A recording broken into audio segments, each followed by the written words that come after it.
So if you've made it to this point, you should have found that the shallow student network is actually able to fit the responses of the deep teacher network pretty well, with pretty low error. And that's very different from the results of our previous experiment, where the shallow network was not able to achieve low error easily on the deep teacher network fitting problem.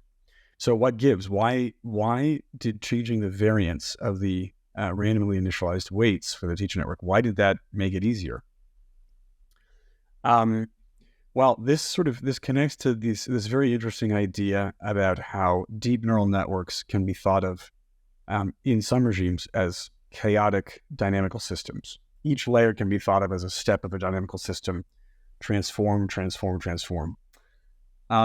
And when the weights, roughly speaking, when the weights are initialized to be large random numbers, that dynamical system is in a way like a chaotic dynamical system.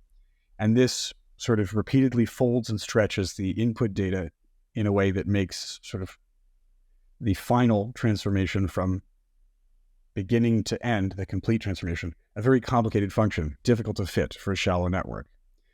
In other regimes, when the weights are small, not only is the network not chaotic, it's actually quasi-linear, almost linear. And so the complete transformation from beginning to end is actually a very simple function. And there's a paper linked where you can read more about these ideas, Poole et al. And also at the end of the notebook, you have this sort of interactive visualization that will let you kind of visualize what's going on here. Here, what you see is the result in the final layer of inputting data which is arranged in a circle. And on the left, you see sort of a network with the standard initialization we used at the beginning. And on the right, you see the quasi-linear network with the small weight initialization that we chose in this part of the experiment.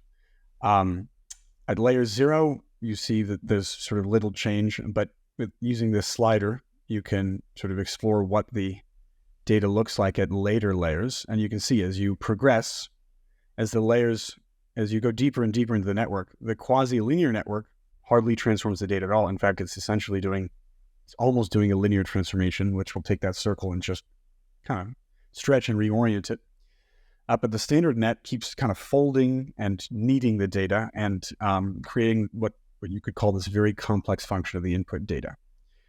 So you can play with this visualization to get a feel for what is going on, and to visualize this notion of chaos in random deep neural networks.